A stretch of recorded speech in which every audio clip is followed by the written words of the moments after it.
জয় গুরু, জয় গুরু, জয় গুরু। নিগম ঠাকুর চ্যানেলে নিগম পরিবার, নিগম সন্তানদের স্বাগত। আজ আমি ঠাকুরের কিছু অভয় বাণী পাঠ করে শোনাচ্ছি, যা আমাদের এই মায়াময় পঙ্কিল জগতের চলার পথ পিছল না হয়, আমাদের এই পথটা যেন সুদৃঢ় হয়। প্রথমে জানাই আমার আরাধ্য দেবতা শ্রী শ্রী ঠাকুর মহারাজের চরণে অনন্ত অনন্ত কোটি ভক্তি বিনম্র প্রণাম। নিগম সন্তানদের জানাই আমি আমার প্রণাম, ভালোবাসা ও জয়গুরু সম্ভাষণ। আজ আমি ঠাকুরের আর্য দর্পণ থেকে কিছু বাণী পাঠ করে শোনাচ্ছি।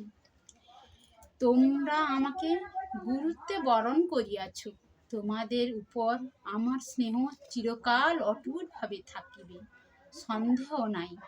গুরুবাক্যে বিশ্বাস করিয়া তাহার উপর ভর দিয়া নিশ্চিন্তে সংসারের দিন যাপন করো। শোক দুঃখ লাভালাভ সব ভগবানের উপর অর্পণ করিয়া আপন সংসারে আপন কর্তব্য ত্যাগ করিয়া কর্তৃত্ব ত্যাগ করিয়া ধৈর্যের সহিত জীবনযাপন করো।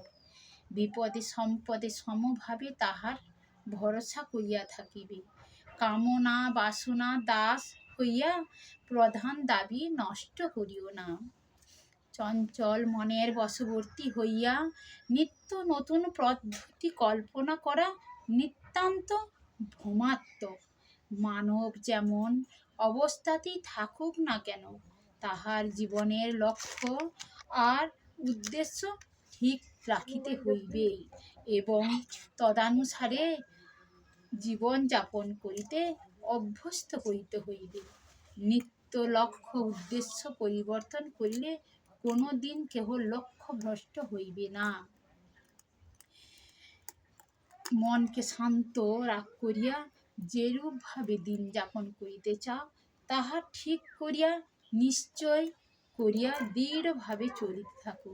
মনের নানা রূপ পরামর্শে ধৈর্য চিত্ত হইও না। প্রণাম। জয় গুরু, জয় গুরু, জয় গুরু।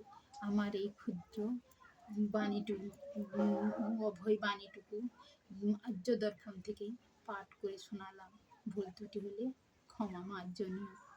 নিগম সন্তানদের আরও একবার প্রণাম, আন্তরিক ভালোবাসা জানিয়ে এইখানে সমাপ্ত করছি। জয় গুরু, জয় মা।